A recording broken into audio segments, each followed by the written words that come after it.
जय हिंद दोस्तों, नमस्कार। बात कर लेते हैं आज की दिन भर की सारी बड़ी खबरों की, जहां सबसे पहले आपको बताएंगे दोस्तों डील इंडिया और ईयू की हुई, लेकिन अमेरिका में मच गया बड़ा उथल पुथल। दोस्तों ग्लोबल ऑर्डर में हुआ बड़ा धमाका, बताएंगे कैसे भारत और ईयू के बीच डील को लेकर दोस्तों पूरे दुनिया में तहलका मच गया। और उस पर से यूरोपीय आयोग की अध्यक्ष उर्सुला वॉन डेर ने एकदम से आके कह दिया कि ये तो बस शुरुआत है, आगे आगे बहुत कुछ होगा। जिसके बाद इस तहलके में चार चांद और लग गया दोस्तों, जिसके बाद अमेरिका को सामने आना पड़ा और आते ही सामने इस डील की करने लगा आलोचना। कह दिया अमेरिका के बिना अपनी सुरक्षा नहीं कर पाएगा यूरोप। बताएंगे कैसे हर तरीके से दोस्तों यूरोप को एफटीए डील साइन करने से रोकने का पूरा प्रयास कर रहा है अमेरिका। लेकिन क्या यूरोपीय यूनियन पीछे हटेगा इस डील से, सबसे पहले आपको बताएंगे। वहीं उससे भी बड़ी चौंकाने वाली खबर आपको बताएंगे। पहले कनाडा जा रहे हैं अजित डोभाल, उसके बाद भारत आएंगे पीएम मार्क कार्नी। क्या होगा, खालिस्तानियों का खेल खत्म या फिर कोई और ही है प्लानिंग? आखिर ऐसा क्या सीन है दोस्तों, क्या हुआ कि जिस देश को धमका रहे थे mister Trump,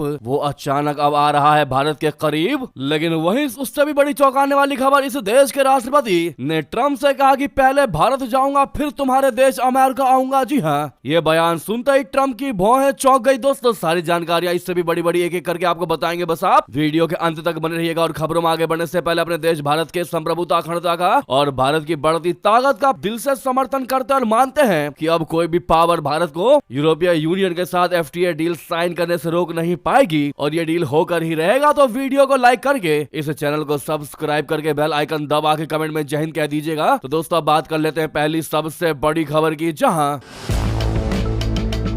mother of all deals के नाम से चर्चित भारत और यूरोपीय यूनियन के बीच व्यापार समझौते पर मोहर लग गई है। दोस्तों इस डील के साथ ही दुनिया की 2 अरब आबादी के व्यापारिक संबंध और भी गहरे हो गए हैं। लेकिन इस फ्री ट्रेड डील बोले तो एफटीए का दुनिया की एक दूसरी ताकत के लिए बहुत बड़ा संदेश है। दोस्तों जिस वक्त अमेरिकी राष्ट्रपति डोनाल्ड ट्रंप टैरिफ और ट्रेड का युद्ध के हथियारों की तरह इस्तेमाल कर रहे हैं, उसी समय भारत ने ईयू के साथ अब तक का सबसे बड़ा एफटीए करके ट्रंप को संदेश दे दिया कि व्यापारिक साझेदारी का एकमात्र आधार नियम आधारित अंतरराष्ट्रीय व्यवस्था यानी रूल बेस्ड इंटरनेशनल ऑर्डर है, ना कि धमकी और पेनाल्टी से प्रेरित टैरिफ। दोस्तों ये बहुत बड़ी बात है, बहुत सही कथन है। दोस्तों आपको बता दें कि प्रधानमंत्री नरेंद्र मोदी जी ने अपने स्पीच में इस टर्म की स्पष्ट चर्चा की। प्रधानमंत्री मोदी जी ने खुद कहा कि भारत और यूरोपियन का सहयोग वैश्विक कल्याण के लिए की गई साझेदारी है। जी हाँ, प्रधानमंत्री मोदी जी ने साफ संदेश दिया कि भारत नियम आधारित अंतर्राष्ट्रीय व्यवस्था की वकालत करता है। गौरतलब है कि अमेरिकी राष्ट्रपति ट्रंप ने बार बार अपने फैसलों से रूल बेस्ड इंटरनेशनल ऑर्डर की धज्जियां उड़ाई हैं। पीएम मोदी जी ने कहा कि रक्षा और सुरक्षा सहयोग किसी भी रणनीतिक साझेदारी की नींव होती है, और आज हम इसे सिक्योरिटी और डिफेंस पार्टनरशिप से औपचारिक रूप दे रहे हैं। इससे काउंटर टेररिज्म, समुद्री सुरक्षा और साइबर सुरक्षा में ईयू से हमारी साझेदारी और गहरी होगी। जी हाँ, पीएम मोदी ने आगे कहा कि रूल बेस्ड इंटरनेशनल ऑर्डर के प्रति हमारी साझा प्रतिबद्धता को भी बल देगा। पीएम मोदी ने मौजूदा वैश्विक हालात पर टिप्पणी करते हुए उन देशों का ध्यान अपनी ओर खींचा जो स्वयं को दुनिया का नेता मानते हैं। मोदी जी ने कहा कि आज ग्लोबल ऑर्डर में बड़ी उथल पुथल है, ऐसे में भारत और यूरोपियन यूनियन की साझेदारी अंतर्राष्ट्रीय सिस्टम में स्थिरता को मजबूती देगी।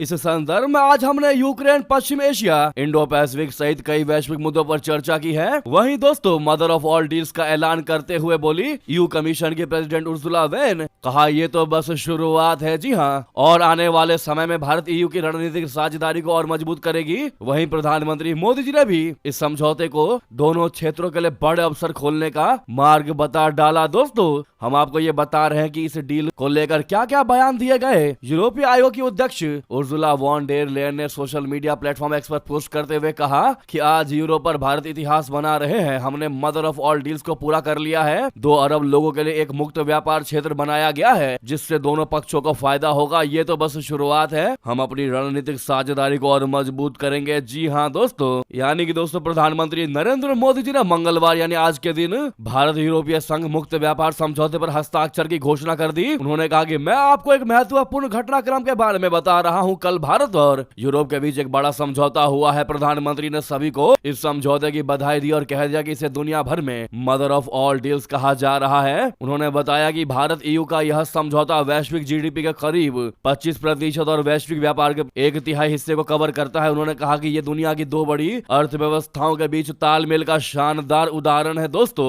140 करोड़ भारतीयों के लिए भी नए अवसर पैदा करेगा। उन्होंने बताया कि यह समझौता ब्रिटेन और यूरोपीय मुक्त व्यापार संघ EFTA के साथ हुए व्यापार समझौतों का पूरक होगा, जिससे वैश्विक व्यापार और सप्लाई चेन मजबूत होगी। दोस्तों इसी बीच आपको बता दें कि कैसे भारत और यूरोप के बीच मदर ऑफ ऑल डील से अमेरिका को लगी तगड़ी वाली मिर्ची। दोस्तों टैरिफ की याद दिलाकर देने लगा ज्ञान।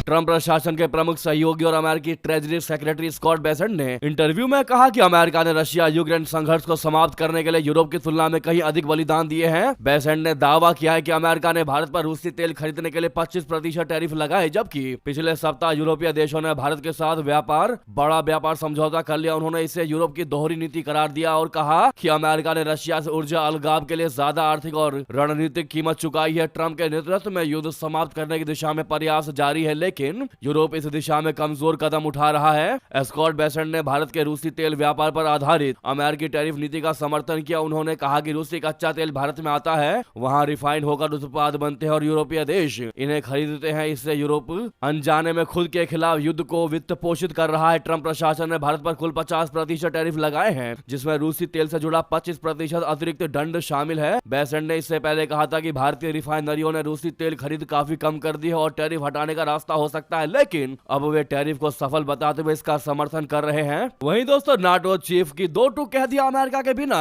अपनी सुरक्षा नहीं कर पाएगा यूरोप। मार्क रुट्टे का कहना है कि अमेरिकी सेना की सहायता के बिना यूरोप जो है वो अपनी रक्षा नहीं कर सकता। इसके लिए पूरे यूरोप को अपना रक्षा बजट दुगना करना होगा।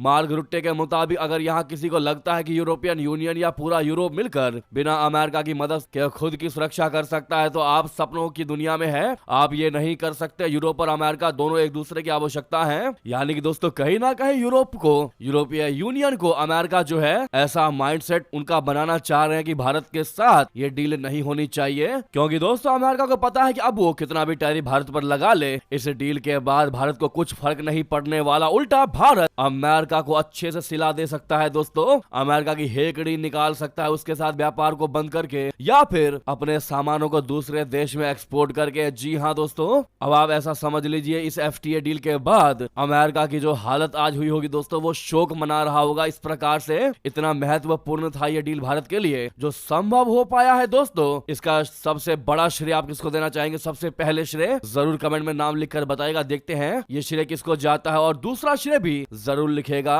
लेकिन साथ ही साथ थैंक यू यूरोपीय यूनियन कहना मत भूलेगा दोस्तों। और आप सभी से रिक्वेस्ट, अभी तक वीडियो को लाइक नहीं किया है तो लाइक जरूर कर लीजिएगा। और अंत में फिलहाल लाइक कर दीजिए, लेकिन अंत में इस वीडियो को जहां पर भी हो शेयर करिएगा व्हाट्सएप, फेसबुक, एक्स पर, ताकि हर किसी को पता चल सके कि कैसे अमेरिका जो है इस डील समझौता को होने से पहले कैसे कैसे टांगे अड़ा रहा है। साथ ही साथ आपको बता दे उधर एक और गौरव करने वाली बात दोस्तों, EU परिषद अध्यक्ष सेंटोस कोस्टा ने प्रधानमंत्री मोदी जी के सामने दिखाया अपना इंडियन पासपोर्ट। कह दिया कि उनका भारत के साथ कैसे गहरा संबंध है दोस्तों, और साथ में ये भी खुलासा कर दिया कि मैं प्रवासी भारतीय नागरिक भी हूँ। जी हाँ, जैसा कि आप सभी को पता है यूरोपीय परिषद के दो दिग्गज नेता इन दिनों भारत की यात्रा पर हैं। मंगलवार को यूरोपीय परिषद और भारत के बीच ऐतिहासिक ट्रेड डील साइन हुई। इस बैठक के बाद संयुक्त प्रेस कॉन्फ्रेंस में प्रधानमंत्री मोदी के बाद यूरोपीय परिषद के अध्यक्ष एंटोनियो लुइस सेंटोस दा कोस्टा ने संबोधन दिया। इस संबोधन के दौरान कोस्टा ने अपनी जेब से भारतीय पासपोर्ट निकालते हुए कहा कि मैं यूरोपीय परिषद का अध्यक्ष हूं, लेकिन मैं एक प्रवासी भारतीय नागरिक भी हूं। अध्यक्ष एंटोनियो लुइस सेंटोस दा कोस्टा ने कहा कि जैसा कि आप कल्पना कर सकते हैं, मेरे लिए इसका विशेष महत्व है। मुझे गोवा में अपनी जड़ों से बहुत गर्व है, जहां से मेरे पिता का परिवार आया था, और यूरोप और भारत के बीच का संबंध मेरे लिए व्यक्तिगत रूप से बहुत मायने रखता है। उन्होंने कहा कि बहुध्रुवीय दुनिया में यूरोपीय संघ और भारत साझा समृद्धि के क्षेत्रों को विकसित करने के लिए मिलकर काम कर रहे हैं, लेकिन सुरक्षा के बिना समृद्धि संभव नहीं है। अपने नागरिकों और साझा हितों की बेहतर सुरक्षा के लिए सहयोग को मजबूत करें। दोस्तों बड़े ही प्राउड की बात है, गर्व की बात है कि यूरोपीय परिषद के अध्यक्ष एंटोनियो लुइस सैंटोस दा कोस्टा प्रवासी भारतीय नागरिक भी हैं। अब बात कर लेते हैं अगली और बेहतरीन खबर की, जहां पहले कनाडा जा रहे हैं अजीत डोभाल जी, फिर भारत आएंगे पीएम मार्क कार्नी। क्या है खबर दोस्तों, दरअसल कनाडा के प्रधानमंत्री मार्क कार्नी मार्च के पहले हफ्ते में भारत आ सकते हैं। उससे पहले भारत के राष्ट्रीय सुरक्षा सलाहकार अजीत डोभाल के कनाडा जाने की चर्चा है। कनाडा में सत्ता परिवर्तन के बाद जब से कार्नी ने कमान संभाली है, भारत और कनाडा के बीच